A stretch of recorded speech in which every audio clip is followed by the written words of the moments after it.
Good evening, ladies and gentlemen. Here I am once again, but without any props.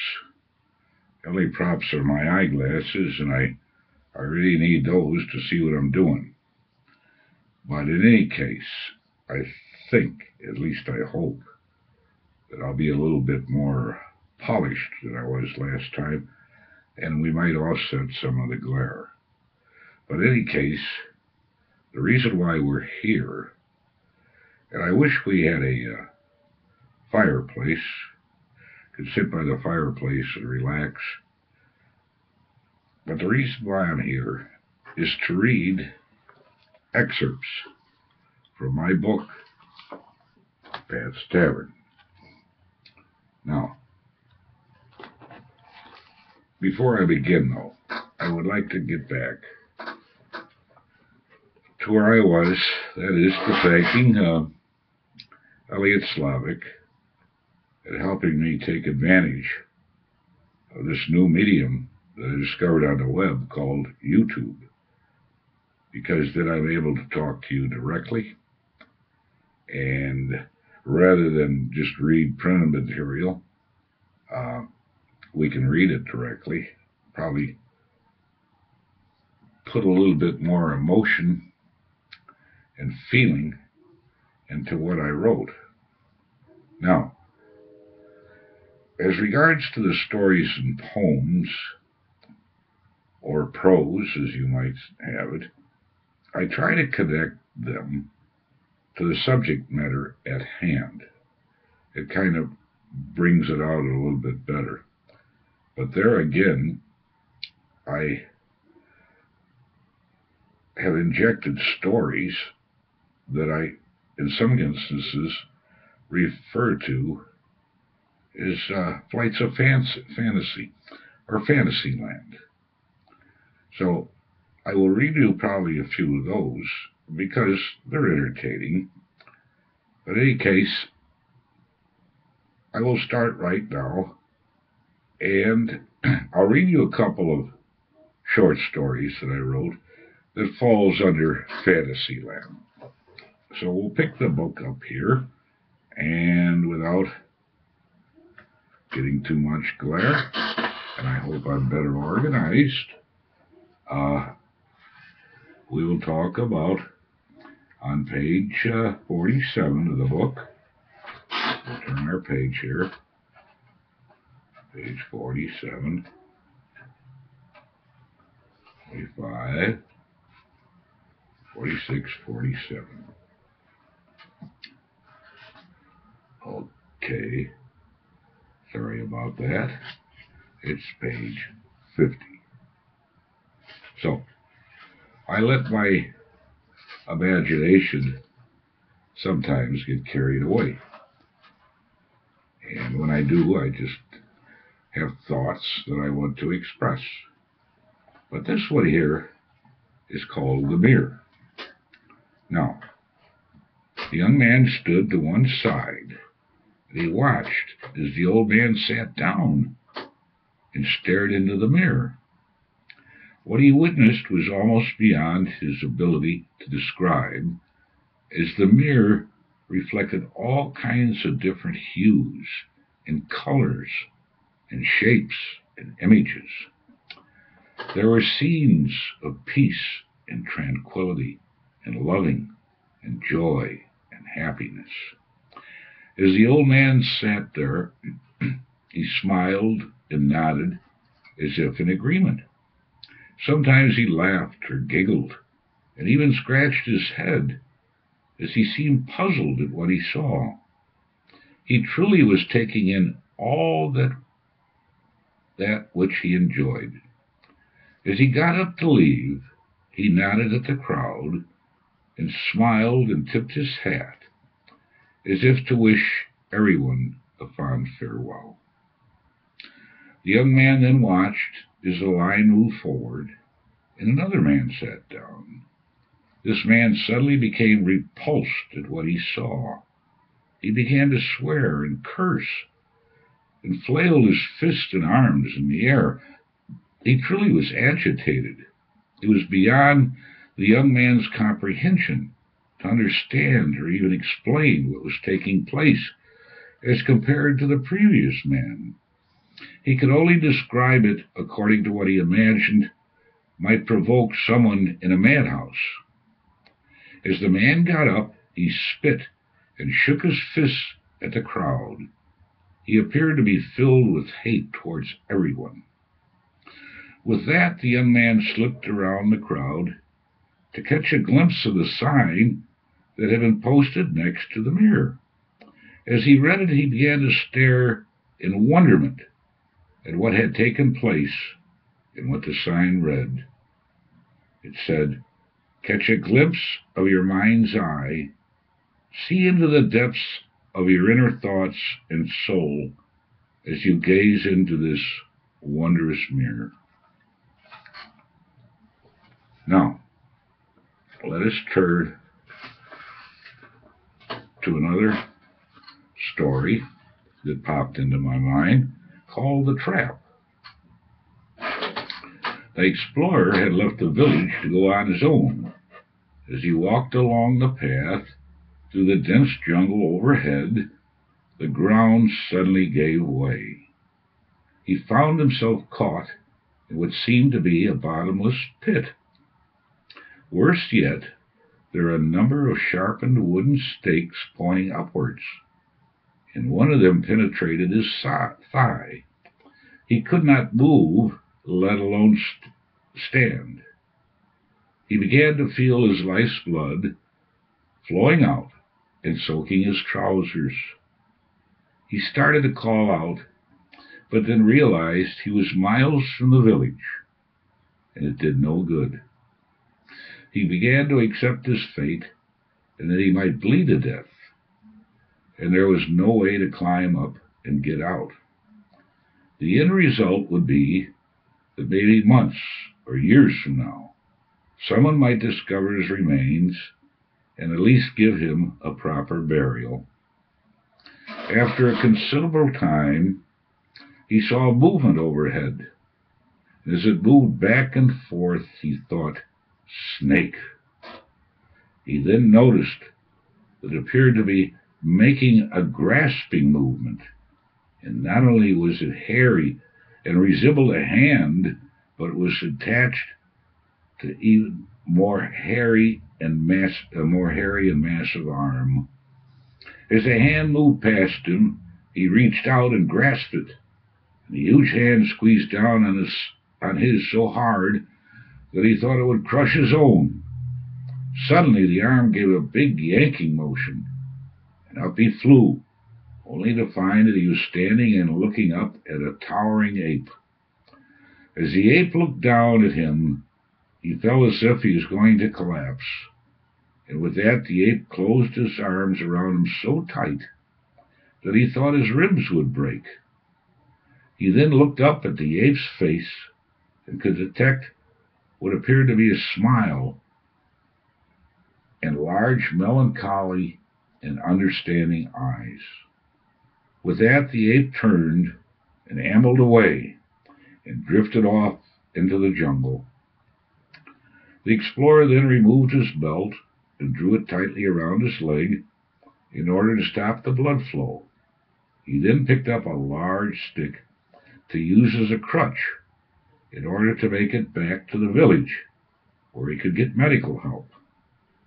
As he struggled along, he suddenly realized that the trap was not set for him, but rather for the ape. Had the ape known this as he witnessed the event, he asked himself? Perhaps he will never know. Okay. Now here's a story. Louis the Loser. Oh, poor Louis. Louis the Loser.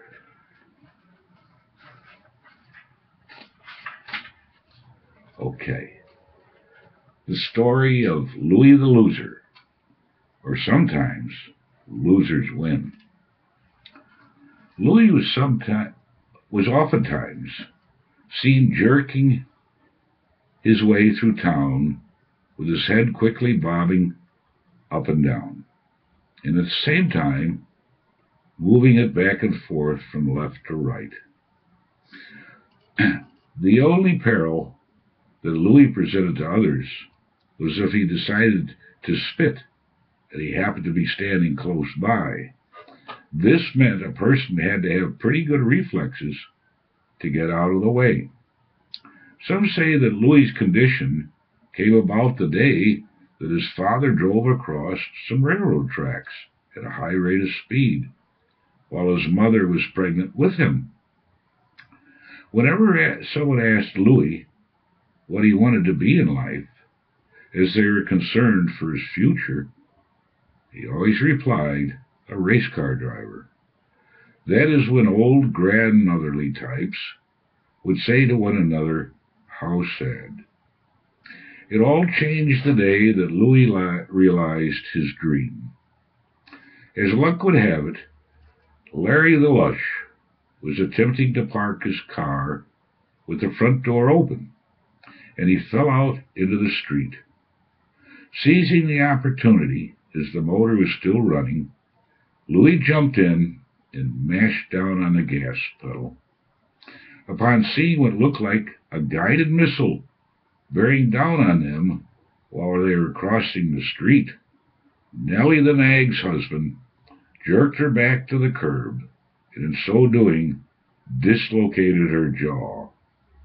Continuing on at a high rate of speed, Louis came to the intersection just as Terry the Terrible was once again running a stop sign.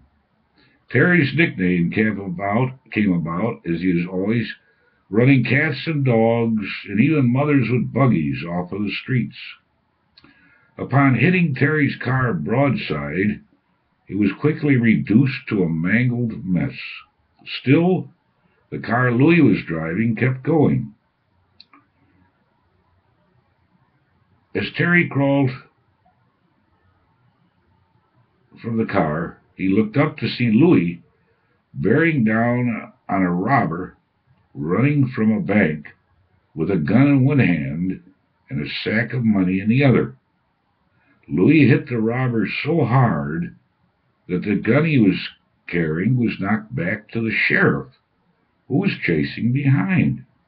The bag of money, having been split open, suddenly spewed bills in the air and quickly sailed down the street, while the townspeople scooped them up and stuffed them in their purses and pockets. No one knows how many dreams were fulfilled that day. Louis proceeded to drive over the crest of the hill at the end of the town, and with his arms stuck out either side of the windows, he gave the victory sign. His father, who had witnessed the whole episode, stood there with a tear running down his cheek and proudly saying, "That's my boy." The moral of the story is, don't drink and drive, keep your insurance up to date, and don't ever ask Louis what he wants to do in life. Okay. Now, here we are. Rather than a story, we're coming upon a poem. And this poem is called Cycles. From light to light and dark to dark, I'm often caught between in the morning time. The moon no longer casts its shimmering beam, as in the daytime the meadows are ever so green. Darkness brings a curtain over all that might glow. It hides the things that I once did know. Still, I remember things as they often did grow. They often passed from the shadows into the light. That which was hidden seemed ever so bright. I see things now as they come into view, and I grasp for that which I once knew. Too late, as the cycles come ever so fast, and the time for remembrance is almost past. Now, here's treasures from the past. We all collect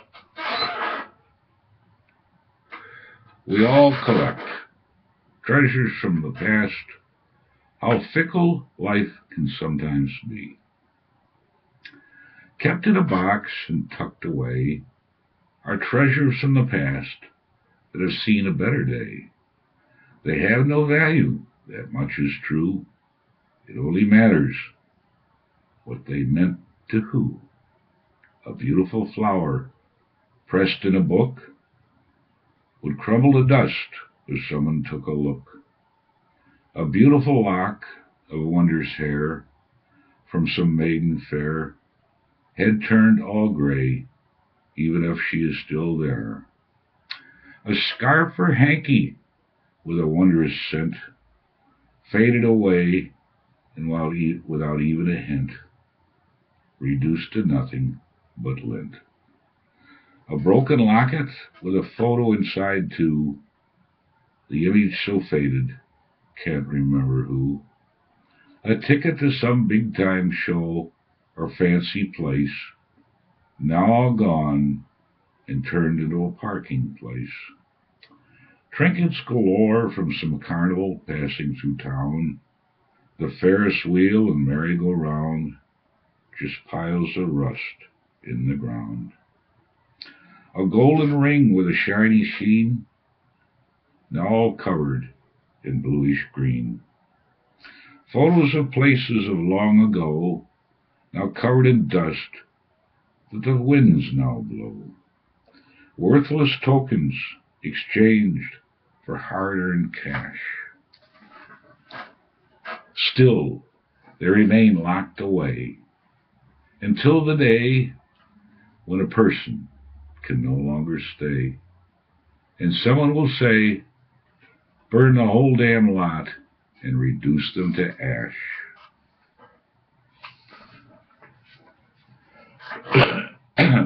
The time machine.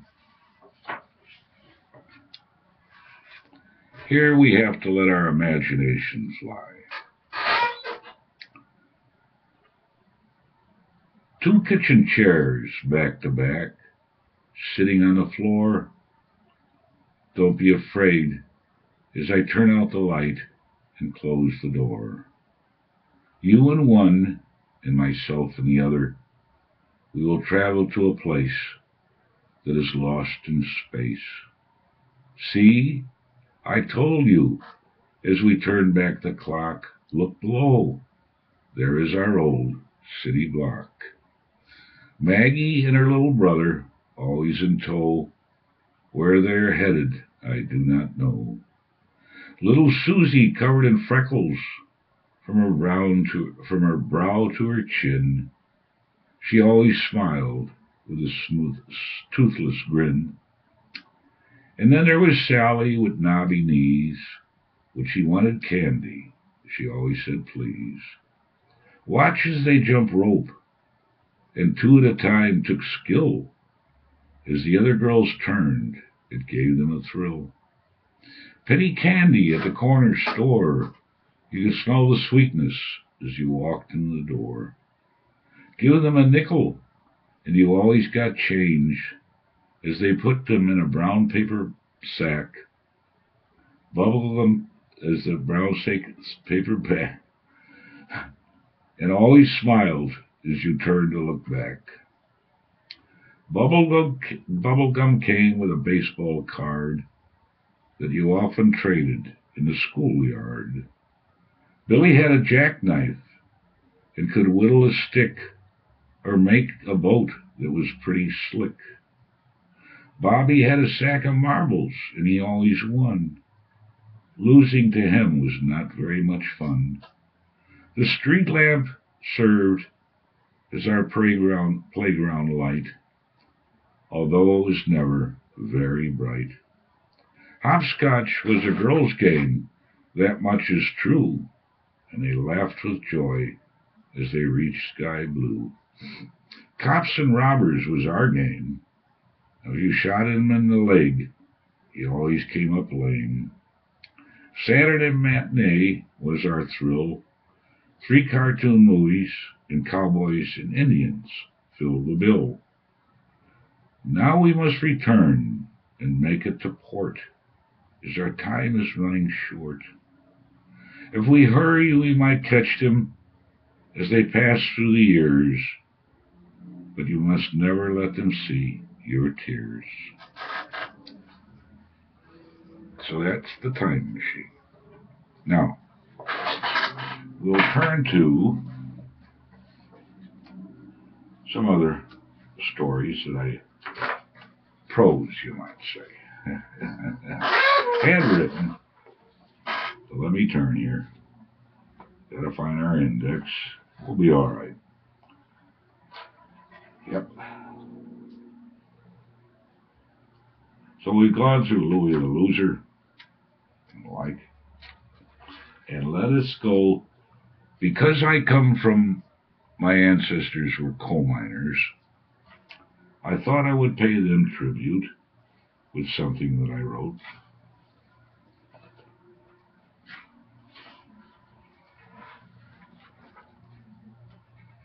It's a tribute to miners on page 60.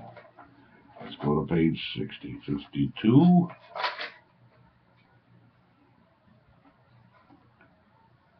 60.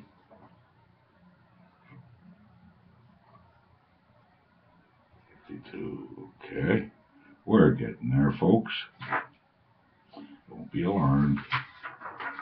We have nothing but time, don't we? A tribute to miners. Now, as the old miner looked back in time, I sensed the doubt that must have plagued his mind as to whether or not he did the right thing by following the footsteps that were once made by those who went before him, and that he was destined to follow. Where he once tread those footsteps with a spring in his step and a determination to make his mark in this world, he eventually settled into a continuous struggle that tested his spirit and threatened his very life. While his countenance underwent change as he progressed through the years, Mother Earth bore witness and still extracted her due, no matter whether he be young or old. Then one might ask, how could anyone follow such a damning profession? What are the rewards at the end of the day, and eventually at the end of a lifetime for work in the mines? How better might it have been if he had followed a different path to making a living, one might ask? Surely there are other and more profitable ways of gaining riches and providing for one's comfort in life. But therein comes the rub. How better must it be to wake up in the morning with pride in one's face, knowing that his or her toil was honest and pure, did not come at the expense of others. His was a toil that did not reach into another man's pocket and steal that person's life's blood. Is the true measure of a man or woman the sum total of how much riches they might gather at the expense of another? Is it not better to dream the dreams of an honest person as opposed to those who follow a treacherous life, and that causes them to lie awake at night and fear for their souls? I think that when all is said and done, the gates of heaven will open wide for those who have followed the mining profession or any other honest endeavor. As for those who might have found an easier but more lucrative yet corrupt life, they are destined to leave their earth-bound treasures at the Golden Gate. It is then that the Holy One will look down upon the parasites of this life and measure their spirit and their souls against those of the miners and other workers who already occupy a more heavenly and loftier perch. So take heed and take heart. The struggle might have been worth it. The miner's soul is worth any amount of gold. The true measure of its worth is the price that the miner has paid, and it cannot be bought. Until that appointed day comes, I sense there are others who will recognize the miners or any other laboring person for the honor that they have brought upon themselves. So that's a tribute to miners, to my ancestors who followed that profession or trade. You notice I have to wet my finger here. I gotta turn pages. Oh, Lord. Now, see what else we have in here. In honor of dogs and dog lovers everywhere. You know, this is based on my own dog, Rusty, whose story is told in this book, by the way. Rusty led an interesting life, to say the least. And he lived for many years. I think he was about 15 and a half years old when he died. He was both a city dog, an urban dog, and a country dog. So he led a pretty good life, a long life. So let's get back to where we are here, finding page 120. Okay. Now, we're up to 52. Okay. 35. Let's go to page 120. Oh, Tommy Crane, you're not doing too well here, are you? Okay. 18, 19. God bless us, we're there. This is in honor of dogs and dog lovers everywhere. Now, it's titled A True Friend. Pardon me. God must have known that humankind needed a true friend. So he created that which we have come to know as a dog. Dogs come in many shapes and sizes, but they have a couple of things in common, and that is a tail to wag and a tongue to lick a face or hand. It does not matter if a person is rich or poor or crippled and maimed. To a dog, everybody is the same. Its love is unequaled and forever true, no matter if others might turn against someone or for whatever reason. A dog's loyalty always stays the same. Whether sitting next to the fire in some hobo jungle, and no matter if that person is down and out, to a dog, that person is still the champ. A dog often smiles and with a glint in his eyes. If a person is sometimes sad, then a dog is sad too. A dog has a mischievous streak, and that is why it will sometimes grab a slipper and run. It will lay next to a person on a long winter's night, if that person is alone, just to keep that person warm. The only rewards that a dog looks for in return for its loyalty and companionship are a pat on the head and something to eat. Why am I telling this, you might ask? Well, the simple matter is, I have been there and done that over the course of my years. Unfortunately, my time for owning a dog are gone, for whatever reasons. And I guess that what I'm saying is that whoever owns a dog should treasure it as if it were gold. If a person already owns a dog, or has owned a dog, then everything that I've said goes without saying, as I know that you already understand. That being the case, it is nice to know that we have a shared appreciation of dogs, and I find no harm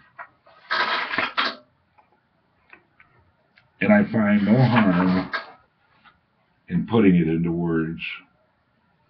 Some people might ask if dogs go to heaven, and this is something I cannot tell.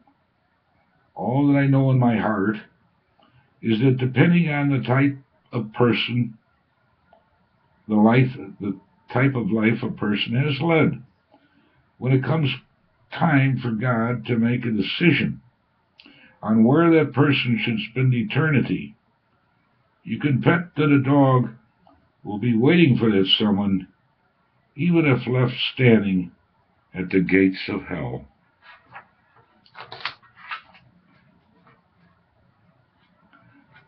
You know,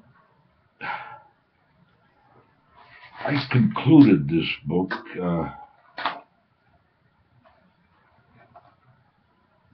well, let's see, 134, Growing Old.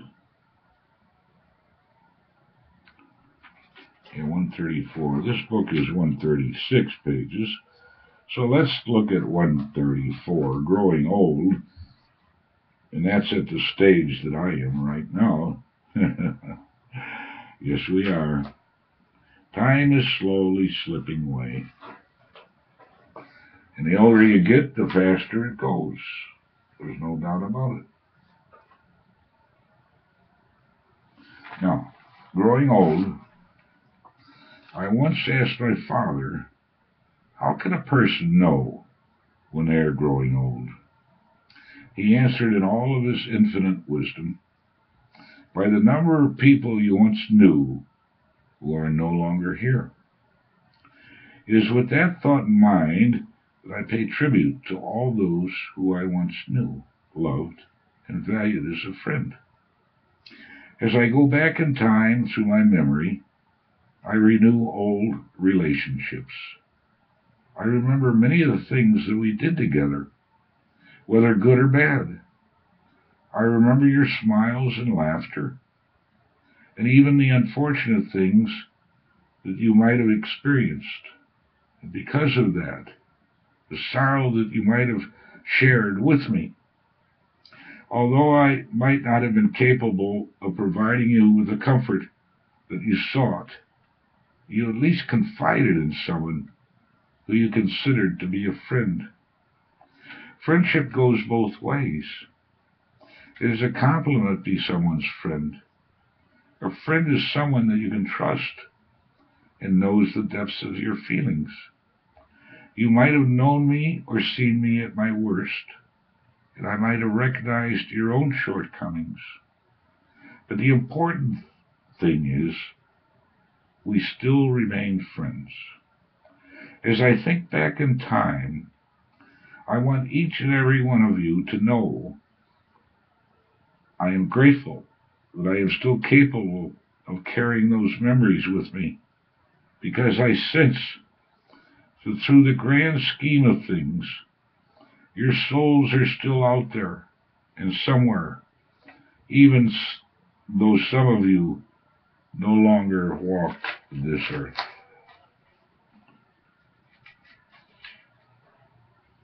In conclusion,